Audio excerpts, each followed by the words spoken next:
Bueno amigos, bienvenidos una vez más a Occidental Image. Como siempre, recordaros que podéis seguir el canal en Facebook, en Twitter, tenéis los enlaces como siempre abajo en la descripción, a un solo clic para disfrutar de un montón de contenido que por aquí no veis y que publico a diario allí, y sobre todo ahí os notificaré cada vez que subo un vídeo de YouTube para que no os lo perdáis por si la página os trolea y no os lo dice, ¿de acuerdo? Y dicho esto, vamos a comenzar con la reseña de hoy, que en realidad es una actualización de un review viejuno, tan viejuno que literalmente creo que fue de mis primeros 20 reviews de hace ya casi 8 años, tela marinera, sobre A Clockwork Orange, la naranja mecánica de 1971, dirigida por Stanley Kubrick. Y bueno, el motivo de esta review, algunos podréis estar pensando que es por actualizar, porque es verdad que una película tan importante y maravillosa como La Naranja Mecánica se merecía más que el review tan pobretón que le hice en su día. Pero yo la verdad es que le tenía cariño a la reseña, pero la verdad es que la tuve siempre en el ojo del huracán por esa intro que le puse. Siempre estuvo demonizado el vídeo, pero bueno, no me importaba. Lo que pasa es que hace poco me he enterado que ya me lo habían bloqueado a nivel mundial, así que pues nada, también pues aprovechamos. Y os traigo aquí la reseña de La Naranja Mecánica, que a lo mejor pues muchos de vosotros también os alegraréis de que la vuelva a hacer con un nivel de elocuencia o de narración pues superior, ¿no? Porque ha llovido mucho. Y bueno, aquí os traigo la reseña, entonces, una vez más, de A Clockwork Orange. Una película rodeada de muchísima polémica, una película muy especial, una película que tuvo ciertos problemas, pero que a la vez fue multipremiada, aplaudida, alabada. Bueno, a lo mejor no premiada, pero fue requete nominada, y que se ha convertido en una verdadera obra de culto. Entonces no diría que es la película más importante de Stanley Kubrick, pero sí está en su top 4 o 5 sin lugar a dudas, ¿no? Porque entonces sabemos que la película que más impacto tuvo a nivel cinematográfico general fue la película 1968-2001, Una odisea en el espacio, ¿vale? Eso creo que no se puede negar. Pero el tío es un maestro y costaría discernir cuál es su mejor obra. Y el tipo ya venía cargado porque había hecho peliculones, pues había hecho Lolita, había hecho Teléfono Rojo, había hecho Espartaco con Kirk Douglas, peliculón de la hostia que me encanta. Y bueno, después de 2001, pocos años después, el tipo dijo vamos a por más, y se hizo con esta novela de título homónimo y se propuso adaptarla, vamos, casi se la arrancó de la mano al productor, le dijo trae para acá que te hago una musa con esto, trae para acá que te hago un diamante con este carbón, ¿no? No, la novela era muy buena, pero bueno, era una obra donde el autor había trasladado parte de sus traumas personales, literalmente, porque se ve que su mujer fue agredida y violada por 4 soldados, no sé si estadounidenses, y bueno, esto él lo trasladó a la novela, no sé si él también terminó herido, y vemos que esto ocurre en una parte de la obra literaria y en la película, ¿no? Por lo tanto, una obra oscura y muy dura que, bueno, muchos la etiquetan directamente como heredera del estilo de por ejemplo, pues Orwell o Huxley, una película que trata sobre el ser humano, su idiosincrasia, la relación persona-sociedad, individuo-civilización, humano-colectivo, humano en sentido individual, y que critica duramente, o por lo menos nos hace pensar sobre la naturaleza humana, sobre los bajos instintos, la violencia, la raison d'être, ¿no? de las personas, contándonos una historia que está nutrida de mucha violencia y momentos tremendamente duros. Incluso ves esta película a día de hoy y dices, joder, qué salvajada, ¿no? Qué palizón de película, qué dura que es, ¿no? Y te hace cuestionarte y pensar muchas cosas. Supongo que en esa valiente franja entre bueno, el hombre es bueno por naturaleza y es la sociedad lo que lo corrompe, o el ser humano es malo por naturaleza y la sociedad, la civilización es la que lo apacigua, ¿no? Lo hace un hombre de bien. De hecho, es una de las preguntas que más me hago en mi vida. Hay muchas cosas que a veces pues tiendo por solventar rápidamente, pero esta es una de las preguntas que yo considero ambivalente. A veces ves cosas y piensas que es lo primero, luego piensas que tiene que ser lo segundo. Una de esas grandes preguntas existenciales donde cada uno tiene su propia versión. De hecho, ¿vosotros qué pensáis? Decídmelo en los comentarios. ¿El ser humano es bueno por naturaleza y es la sociedad lo que lo tienta, lo embrutece, lo corrompe, lo mancilla? ¿O es que el ser humano ya de por sí es malvado, es maligno? Y es la sociedad, es la civilización lo que lo vuelve un individuo respetable, lo que lo vuelve bueno, ¿no? Lo apacigua.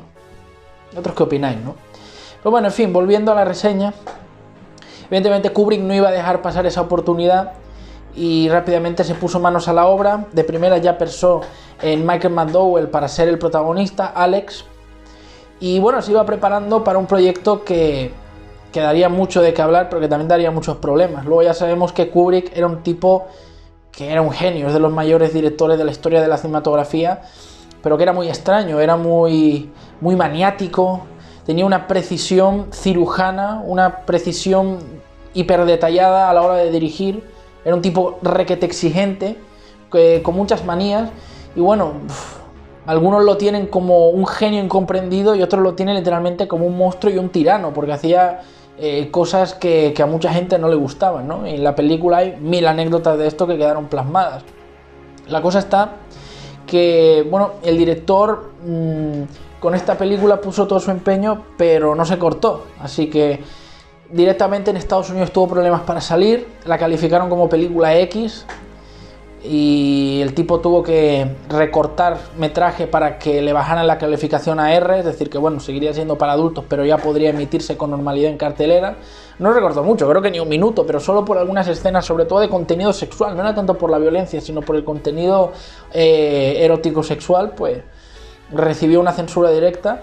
Y en Europa, en concreto en Reino Unido, en Gran Bretaña, en Inglaterra, también tuvo problemas, al punto de que bueno, muchos jóvenes vieron la película y como que adoptaron cosas de los personajes, salían por ahí haciendo salvajadas, algunos hasta se vestían como los protagonistas de la película, cantaban la canción de Singing in the Rain, ¿no?, por la escena icónica. Y bueno, esto que no tendría que dar más allá de una anécdota de 4 taraos que no distinguen realidad y ficción, pues le reportó problemas al director porque él y su esposa recibieron amenazas de muerte, literalmente. Y bueno, al final consiguió que la película saliera adelante, también con ciertos recortes, sobre todo al final, pero pilló un cabreo con la película Kubrick tremendo y dijo que hasta, vamos, que mientras él estuviera vivo, la película no se volvería a reestrenar jamás en un puto cine. Y así fue, no volvió a verse en un cine hasta su muerte, y en el año 2000 pues ya la estaban pasando otra vez en Reino Unido, ya que se había convertido en una absoluta obra de culto, ¿vale? O sea, también es cierto que la crítica profesional apreció más la película de lo que lo pudo hacer el público, pero al final se convirtió en todo un referente. Y bueno, fue ya después, hasta después de Eyes Wide Shut, esa que hizo en el 99 con Tom Cruise y Nicole Kidman, que ya pues falleció y se hizo el reestreno. Una muerte con extrañas circunstancias, ¿no? El director, que dicen que bueno, tanta polémica que arrastró, era un director muy tocapelotas para ciertos colectivos, para ciertos individuos, ¿no? Y dicen que se ganó muchos enemigos y que dicen que, pues no sé si por esa película, pero por su carrera en general se jugó la vida y le costó la vida. Bueno, cosas que dicen del grande de Kubrick, ¿no? La cosa está que, bueno, evidentemente Kubrick además no solo llamó la atención por la violencia, lo que en la película se llama la ultraviolencia exagerada que tenía en el film y por momentos muy polémicos y llamativos, morbosos, sino porque además el tipo hizo una película técnicamente impecable. El tipo se rodeó del mejor equipo, evidentemente Michael McDowell fue, para mí, aquí hizo el papel de su carrera. Es verdad que luego hizo muchos más trabajos, pero para mí siempre será el rostro de la naranja mecánica, ese Alex, con sus drugos, ¿no? Y bueno, el tipo no solo tuvo esa obsesión como muchos de sus otros productos para dar una cinta hiper perfecta, ¿no?, repitiendo tomas hasta la saciedad, hasta casi 100 veces, hasta el cansancio, agotando al equipo y a los actores, llevándolos a sus límites, sino que además visualmente hizo muchas cosas curiosas, como por ejemplo tener equipo de cámara que permitía engancharlo a los actores o a algún objeto para dar primeros planos desde un punto de vista pues bueno, frontal, ¿no? Lo que ahora se hace mucho con GoPros y que se ha popularizado tanto en televisión como en cine, pues él ya lo hacía en esta película. Por ejemplo, viene la escena donde Alex lucha contra aquella mujer que la quiere matar, utiliza ese tipo de artimañas. Y luego lo segundo es, bueno, la mezcla de, por ejemplo, cámara rápida, ¿no?, avance rápido con la escena aquella de sexo del protagonista, o todos los momentos de cámara lenta que son bellísimos con las palizas que hay. Y sobre todo, y esto lo tengo que decir, el mejor uso que se ha hecho nunca, vamos, el mejor uso que se ha hecho de la banda, de la música clásica, ¿no?, de Ludwig van Beethoven, especialmente de su novena sinfonía, vamos, una delicia. O sea, no ha habido hasta la fecha una película que haya podido utilizar música clásica con esta precisión y que enganchen tan perfectamente las imágenes. Para mí el mayor ejemplo es el momento en el que ellos están en el muelle y se empiezan a pelear. Es que es pura poesía visual. O sea, el tío era un genio. O sea, no solo la película vale mucho porque digas, no, la polémica, la violencia, el sexo, que también, porque, repito, es una película que hasta el día de hoy la ves y dices, wow, vaya pelotas. Imaginaos en el 71. Pero sino también porque técnicamente es una pasada de película. Probablemente fue una de esas cintas que me desvirgó como cinéfilo para el gran cine. O sea, fue, creo que, de esas películas, La Naranja Mecánica, que me desfloró, literalmente, porque yo hasta ese momento solo entendía el cine a lo comercial, que si superhéroes, que si terror, que si acción, que si suspense, que si tal, y había mamado poca película con un carácter un poquito más profundo, ¿no?, que no se centrasen en lo típico y que fueran exageradamente buenistas. Esta película me voló la cabeza y sin duda muchos cinéfilos que he visto por ahí o que conozco lo han manifestado. Películas o esta o parecidas a La Naranja Mecánica son un verdadero despertar glorioso, porque te das cuenta que cuando creías que ya habías tocado techo con lo que te puede ofrecer el cine, esta película te abre la puerta a un mundo de posibilidades infinitas. Es sinceramente fantástico. Y bueno, el guión también una pasada. Aparte, luego hay un montón de anécdotas que te enteras detrás de la película que son hiper curiosas, ¿no? Bueno, la trama básicamente discurre en un grupo de jóvenes que forman una especie de banda con tinte muy parecido, rollo, a lo que podían ser, pues yo que sé, algo rollo un ultra, un skinhead, un hooligan, no sé, algo así, porque todos visten como un uniforme parecido, cada uno lleva sus gadgets o armas para luchar y para hacer maldades por ahí. Y bueno, básicamente ellos son fans de lo que se llama en la novela y en la película la ultraviolencia. Les encanta ir por ahí destruyendo cosas, haciendo lo que sale de la polla, violando, agrediendo, peleándose. En fin, son unos individuos que literalmente ceden a sus bajos instintos reptilianos animales y se convierten en unas verdaderas bestias, porque dicen que negar eso como que no los haría humanos, ¿no? Algo realmente desquiciado. Representan el escalafón más bajo de la sociedad humana. Y bueno, van por ahí creyéndose los reyes del mambo, creyéndose que lo pueden hacer todos, unos verdaderos vándalos hijos de puta. Hasta que un día el protagonista, Alex, se mete en un lío y acaba ante la justicia, y entonces es cuando aparece una segunda fase en la película donde entra algo llamado el Proyecto Ludovico, una especie de experimento para reeducar criminales. Esto ya es medio spoilear, pero bueno, a ver, que joder, el que se diga cinéfilo y no haya visto La Naranja Mecánica también a lo mejor se tiene que hacer unas cuantas preguntas. No digo que sea un imperdible, pero vaya, creo que se entiende, sobre todo por la antigüedad del film, que todos conocemos la obra. De todas formas, bueno, no quiero spoilear más y entraré en detrimento de esto más adelante. Pero bueno, decir que la cinta explora todo tipo de bajezas humanas y entra a exponer realmente si el camino del criminal nace, se hace, tiene punto final, hay un momento de retorno, o es una línea que una vez se cruza ya no hay marcha atrás, y se pueden saciar esos bajos instintos, es decir, hasta qué punto podemos ceder ante estos deseos impuros y podemos vivir con ello, porque es como una droga, ¿no? O sea, cuanto más consumes, más necesitas, y cada vez cantidades más grandes, porque el efecto en tu cuerpo se va perdiendo. Pues algo así quería exponer Kubrick con la película, ¿no? Como que la violencia era una forma, era más que una forma de vida, también una droga. Y en fin, las salvajadas que aparecen en la película son una fumada importantísima. Y hay miles de momentos que quedaron para la posteridad. Yo diría eso, que es una película que es absolutamente imperdible para cualquier cinéfilo medianamente experimentado, o cualquiera que quiera introducirse en un aspecto, bueno, en un colectivo de cintas cinematográficamente hablando más complejitas, ¿no?, que se alejan de lo comercial. Y bueno, es un fiel indicador esta película de que a partir de las décadas de los 70 el cine estaba cambiando, porque si os fijáis, realmente el modelo de cine que todavía hoy nos parece fidedigno a lo que esperamos como espectadores de un producto audiovisual, realmente aparece de los 70 para adelante, los 70, los 80, los 90. Evidentemente, cuanto más avanzas en el tiempo, pues el estilo cada vez más cómodo se te hace, más se parece a lo que estamos acostumbrados a ver hoy. Pero bueno, yo creo que la barrera un poco entre lo que se queda atrás como el cine más primigenio y el nuevo tipo de cine algo más moderno, para mí está en 1970.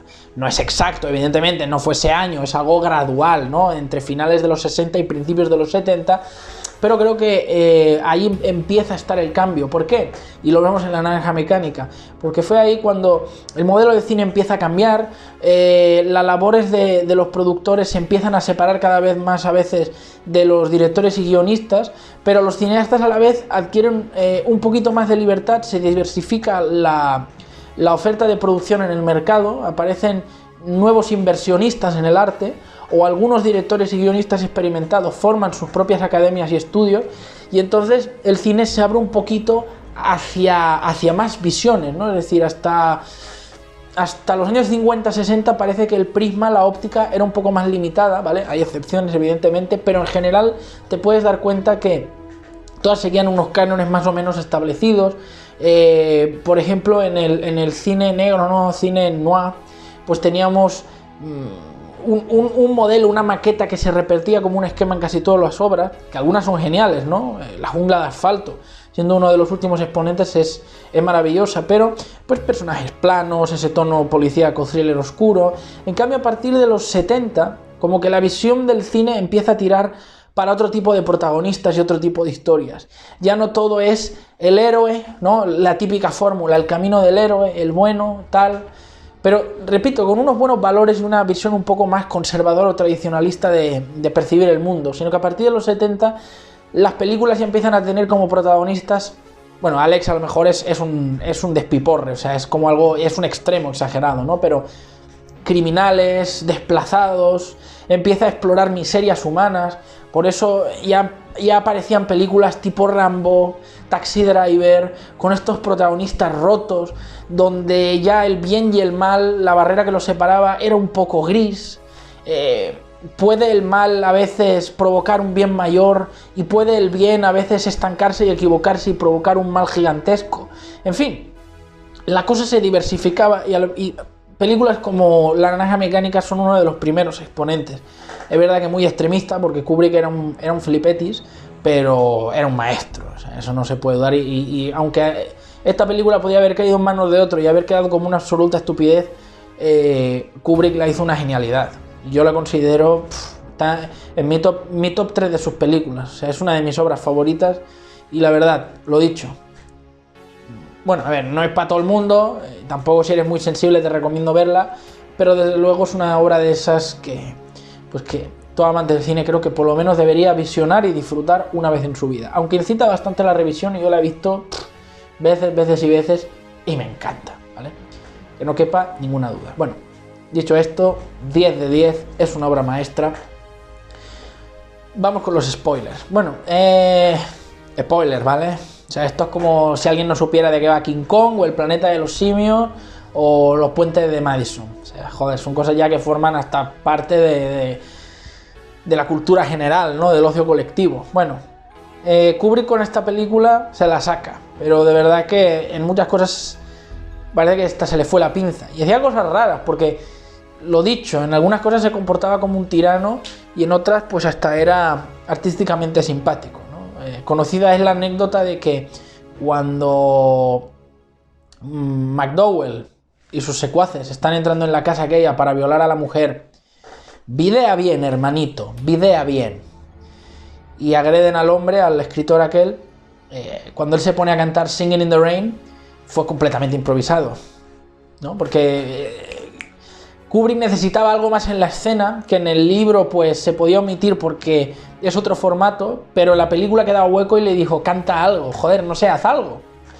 Y como McDowell la única canción que se sabía era Singing in the Rain, que es una película pues romanticona, bonita y tal, le quedó un sentido macabro twist a la película y empezó a palizar a la gente cantando esa canción, ¿no? Y se convirtió en todo un ícono esa escena. Tanto le gustó a Kubrick que se gastó no sé si 10.000 pelas, $10.000 de aquella época, que ya os puedo garantizar que es mucho dinero con la inflación, en comprar los derechos, ¿no? Luego había cosas como, por ejemplo, el actor ese forzudo que lleva al escritor cuando ya queda en silla de ruedas, que le hace como de guardaespaldas, ese con gafas. No sé si le hizo repetir la escena 40, 50 veces. El tipo acabó deslomado. Que por cierto, ese actor, por si no lo sabéis, es el que años después, en el 78, el 77-78, haría de Darth Vader, ¿no? Es el que se enfundaría el traje. O uno de ellos, por lo menos, pues ya sabemos que luego hubo más. No sé.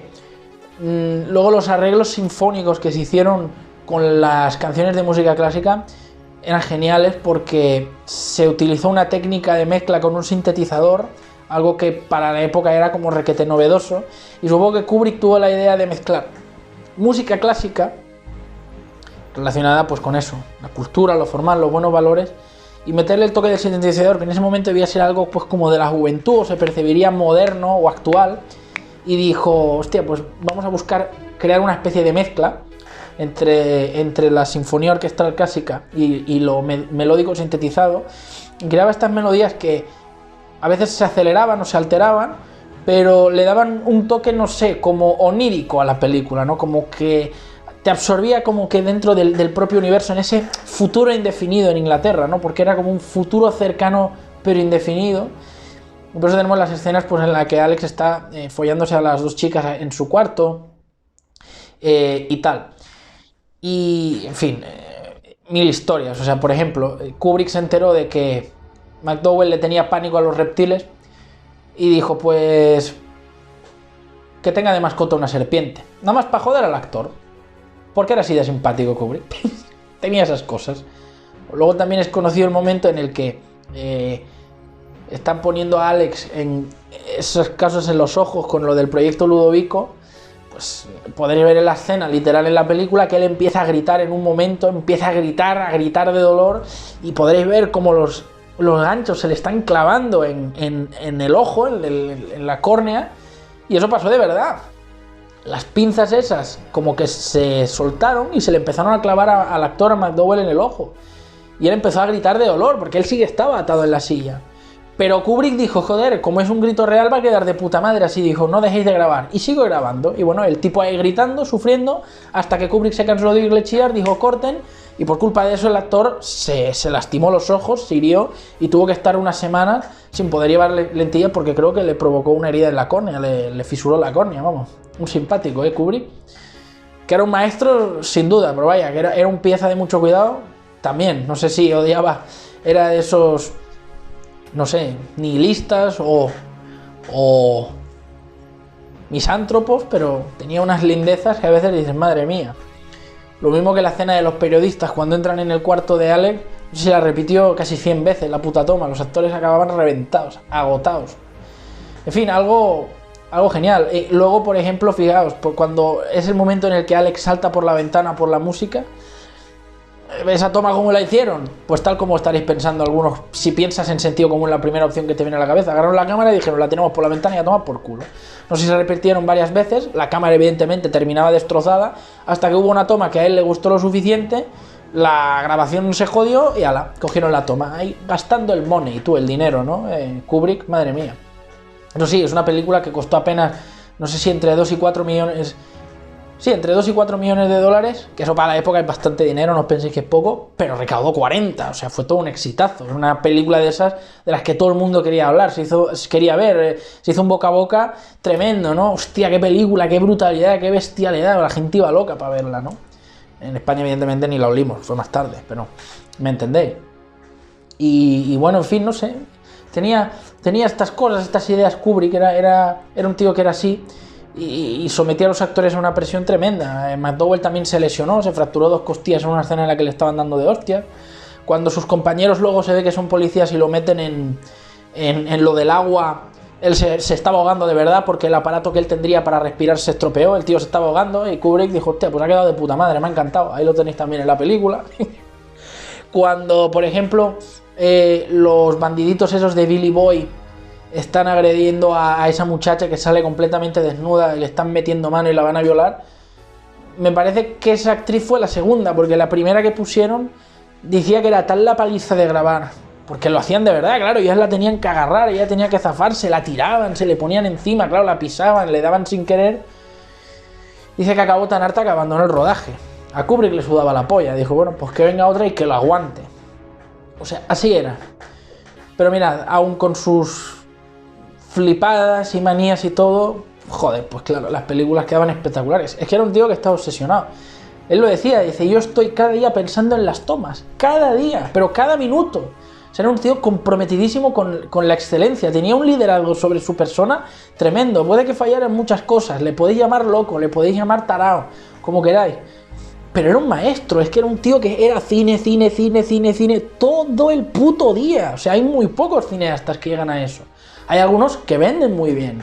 Hay algunos que son buenos comerciantes. Por ejemplo, Michael Bay o Taika Waititi. Pero llegar a ese nivel de exigencia personal, de estar todo el día visualizando lo que quieres, una vez tras otra, cada minuto del día, las 24 horas del día, 7 días a la semana, 30 y pico días al mes, 365 días del año, no me jodas. Hay gente que lo tildará de enfermizo. Yo lo veo realmente con una admiración tremenda, porque es una autoexigencia y un perfeccionismo moraz, joder. Por algo se ha convertido en uno de los referentes del siglo pasado y de la historia del cine, ese hombre. Un tío que empezó con documentales, o sea, para que veáis. En fin, algo brutal. Y esta película lo volcó todo. Verdad que se pasó 3 pueblos con algunas cosas con los actores, pero telita marinera. Y bueno, en cuanto a la película, o sea, en cuanto a la propia historia, pues vemos que los muchachos van haciendo salvajadas por ahí. Hay un montón de momentos que se te quedan impresos en la retina, por ejemplo, cuando ellos van en el coche ahí gritando y tal, que evidentemente eso ahí hay un fondo falso, hay una pantalla, no están por ahí conduciendo. O cuando entran en la casa, el momento en el que pelea Alex contra la mujer con la polla esa gigante. Esas cosas que tenía Kubrick. O sin ir más lejos, mi momento así del muelle, que es mi momento favorito de la película, o la pelea que tienen con la otra banda, ¿no? Cuyo diálogo se me quedó impreso aquí toda la vida, ¿no? Vaya, bueno, claro, en el doblaje, ¿no? Vaya, si no es el cerdo y maloliente Billy Boy en persona. ¿Cómo está vuestra merced? ¿Cómo está dama Juana cubierta de aceite de baratillo? Vamos, para ahí están los yarboles. Si es que tienes yarboles o maricón, blandengue. No sé por qué esa puta línea siempre se me quedó. Y luego vamos por ellos, muchachos, empiezan a ir de hostias, empiezan a saltar por la ventana, el otro que le rompe una silla, el otro que lo tira contra la mesa. En fin, no me imagino las veces que tuvieron que repetir las bofetadas que se daban, ¿no? Pero bueno, lo importante de esto es... El tipo es un incorregible absoluto, ¿no? Hay diferencias entre la novela y la película, y lo más patente se ve en el final. Pero bueno, en líneas generales se mantuvo bastante apegado en cuanto a su idea personal a la novela. Personalmente pienso, por ejemplo, que adaptó mejor La naranja mecánica de lo que adaptó El resplandor de King, que es verdad que es una película de terror que marcó, que creó escuela, que reinventó algunas cosas, que fue muy importante, pero The Shining como adaptación de una novela de King es paupérrima, ¿vale? Aquí en cambio creo que si no lo hizo mejor, al menos captó mejor la esencia del libro. La cuestión es que los tipos vemos que van haciendo sus mierdas por ahí. Fijaos el tema de las consecuencias, cómo está tratado duramente la película, cuando violan a la mujer aquella y dejan en silla de ruedas al marido, la mujer se da a entender que muere. Pues parece que esto no tiene consecuencias, pero muy al final de la película sí, es un hecho decisivo. Fijaos, como es algo que es una escena importante de la película y bestia, pero como que te hacen que te olvides de ella. Entonces tenemos el momento en el que sus drugos le traicionan y él va a prisión. Y cuando va a prisión le dan la oferta de introducirse en el proyecto Ludovico. Claro, él lo que quiere es salir de ahí. Le van a decir, bueno, te vamos a someter a un experimento para que seas bueno y te dejaremos salir. Claro, el tipo es un truán y dice, sí, claro. Es un granuja, sí, claro que sí, lo que sea para salir de aquí. Yo digo que sí, me porto bien, digo que lo he entendido y a tomar por culo, ¿no? Pero fijaos que es más de lo que él espera, porque resulta que el proyecto está hecho con medicamentos, es un proceso duro, y lo que hacen es eso, básicamente, someterlo a imágenes de violencia y sexo, vamos, todo lo que está relacionado con el crimen que se pretende evitar y erradicar, y le facilitan unos fármacos que básicamente le inducen un terrible dolor corporal y sufrimiento. Así cuando el tipo se vea frente a una situación de violencia o de sexo o de lo que sea, no va a poder realizarla porque su cuerpo va a aprender del dolor, ¿no? Una especie de indefensión aprendida donde el cerebro le triqueará desde el inconsciente químicamente para hacerle sentir dolor, ¿no? Entonces él va a dejar de cometer esos actos vandálicos. Y le ponen esas imágenes de Hitler y no sé qué, y le van poniendo eso en los ojos para que ni siquiera pueda cerrar los ojos, en fin, algo brutal. Y nada, al final el tipo parece que está rehabilitado, ¿no? Lo ponen con la mujer aquella y no es ni siquiera capaz de tocarla, algo bestial. Entonces, cuando ya crees que la película te ha dado la lección, resulta que sale y su pasado le empieza a perseguir. Se da cuenta que como fue un bueno para nada y un desgraciado, no tiene amigos, no tiene familiares, no tiene nada, ni trabajo, ni estudios, ni nada. Entonces se ve como un vagabundo yendo de un lado para otro. Luego, sus amigos, que mira, fíjate, la ironía aquí de Kubrick era buena. ¿Cuántos habéis visto a veces que son unos gallanes, que son unos capullos de primera, unos bullies, y que luego acaban en fuerzas de seguridad, guardias de seguridad, policías del ejército? Una verdadera paradoja, porque se supone que a esta gente pues le hacen test psicotécnicos y tal. Pero como al final estos cuerpos también necesitan pues fuerza bruta y gente que obedezca sin pensar, pues a veces son candidatos perfectos. Evidentemente no estoy tirando mierda a todo el mundo, pero ya sabemos muchas veces cómo la gastan estos funcionarios públicos, ¿no? O sea, personalmente yo nunca he tenido problemas, pero porque nunca me he metido en un problema. Y no me he topado con ninguno que sea un gañán, hasta que me toque, ¿no? Y bueno, los ves de policías, a sus antiguos secuaces criminales, hijos de puta, los ves de agentes de la ley. Vaya tela, evidentemente le meten una somantada de hostias rica y con fundamento. Y luego lo mejor, ellos odiaban a los viejos, decían que eran escoria en la sociedad, que había que eliminarlos, daban palizas a vagabundos ancianos, y en un momento lo reconocen varios ancianos y bueno, le meten una somantada de campeonato. Para mí ese es el momento culmen. Pero bueno, al final esto llega al punto de que el tratamiento le niega algo también que es humano y que no se puede eliminar. O sea, la violencia y todas las reacciones fruto del miedo y la adrenalina que nacen en la amígdala están para protegernos. Es decir, está bien que no seamos violentos, está bien que no seamos agresivos, sobre todo físicamente. Está bien que no vayamos evidentemente lastimando a los demás ni cometiendo actos sexualmente deplorables. Pero esto no puede ser llevado al extremo, y ese es el gran punto. Porque luego, ¿qué pasa? Cuando a veces te metes en una situación peligrosa, a veces sin quererlo, porque la vida es así, o sea, evidentemente si tú vas por malos lugares, te rodeas de mala gente y vas por donde no tienes que ir, pues te la estás buscando. Pero hay veces que aunque no te la busques, a veces va a haber conflictos en tu vida y te tienes que estar preparado. A veces no reduces tus posibilidades si, entre comillas, te portas bien y te centras en lo importante en esta vida. Valores buenos, liderazgo, desarrollarte, crecer como persona, evolucionar. Pero aún así siempre va a haber problemas. Y a veces los problemas son tan simples como 3 tíos que te pueden rodear, te van a decir, dame todo lo que tengas o te partimos el cráneo. O le partimos el cráneo a tu novia o a tu amigo. ¿Me entiendes? O sea, no siempre podemos huir de todas las situaciones, a eso me refiero, con palabras. O sea, sería lo ideal que pudiéramos entendernos hablando y que fuéramos civilizados. Pero, evidentemente, cualquiera que haya vivido un poco en esta vida, y no es que yo sea un vegetorio, tengo 23 años, pero bueno, creo que sé de lo que hablo, sabe que eso es así. Entonces, cuando se plantean esas situaciones, a veces tienes que reaccionar. No sirve ir con el diálogo, no siempre funciona, sería lo ideal, siempre hay que tirar por esa vía. Pero cuando no se puede, no se puede. Y cuando alguien te calienta y te está busque y busque y busque, tienes que despertar, tienes que espabilarte. Entonces, el tratamiento Ludovico lo que hace es eliminar todo. Por lo tanto, cuando él es atacado es incapaz de defenderse, ¿no? Es incapaz de reaccionar. Eso lo deja completamente a merced, indefenso, ante los peligros de la sociedad. O sea, te hace plantearte, ¿realmente el proyecto Ludovico es bueno? Una especie de indefensión aprendida, inducida por la fuerza con un fármaco químico. ¿Realmente se puede extirpar eso? Es decir, porque lo que hace el tratamiento Ludovico no es extirpar la maldad, es extirpar los instintos básicos y bajos de violencia, de agresividad, de potencia sexual, sobre todo en el hombre. Entonces, necesitamos tener esa base escondida, por mucho que vivamos en sociedad. Y lo tremendo es que supongo que tampoco, aunque esto creo que no se explora, pero supongo que se da a entender, el sexo tampoco, o sea, sexo cero. Porque el sexo, para empezar, en sí es violento. Por mucho que nos vendan la floritura de mierda del amor romántico y el amor empático y las polladas estas feministas, el amor es violento. En el amor hay cierta... en el sexo hay cierta agresividad. O sea, por mucho que no vayas diciendo, no, es que soy un sadomasoquista, una penetración en sí es, joder, estás metiendo una parte de un cuerpo en otro cuerpo, el movimiento, el sudor, joder, es algo muy animal, muy cárnico, muy carnal. Entonces, supongo que sexo nada, por el proyecto Ludovico, vamos, no violación, sexo cero.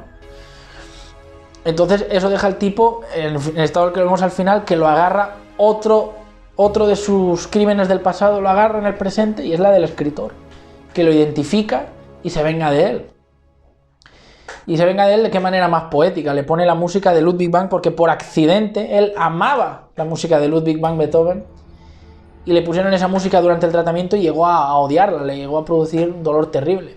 Eso es algo que sirve como cerecita del pastel de la lección, ¿no? Es decir, ¿qué pasa cuando te extirpan algo que es tan tuyo que te quitan tu identidad, ¿no? Y en ese caso se ve tremendamente bien expuesto por el tema de la música. Así es que él lo meten en el cuarto ese con la música a todo volumen y el tío solo salta por la ventana y se mata. Bueno, se mata, se mete una hostia del 15 y acaba todo tuido, pero no muere. Y ahí es cuando pues los del proyecto Ludovico vienen como que a ver cómo está, a felicitarlo y tal.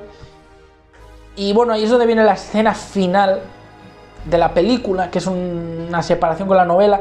En la novela se le da a entender que él sí queda rehabilitado y se vuelve un hombre de bien. En cambio Kubrick, no, quiso dar a entender perfectamente que él evidentemente volvió a sus bajos instintos, volvió a despertar en él esas cosas que le habían intentado arrancar. Y bueno, por eso lo vemos en esa escena final, follando con esa tía ahí, pimba, bumba, bumba, y todos ahí aplaudiendo, y la musiquita y todo, que es un final bellísimo. Satírico, irónico, burlón, como lo quieras ver, pero bueno, personalmente pues me gusta bastante la ideita esa que tuvo Kubrick, y en fin, una cinta absolutamente maravillosa. Dirección, guión, como adaptación tremendo, el tema de la música brutal, interpretaciones increíbles, en fin, peliculón, obra maestra absoluta. En fin, espero que os haya gustado esta nueva versión de la reseña. Pronto nos vemos con más, y lo dicho, podéis seguir el canal en Facebook y en Twitter y colaborar en Patreon si lo consideráis menester. Gracias y nos vemos en el próximo vídeo.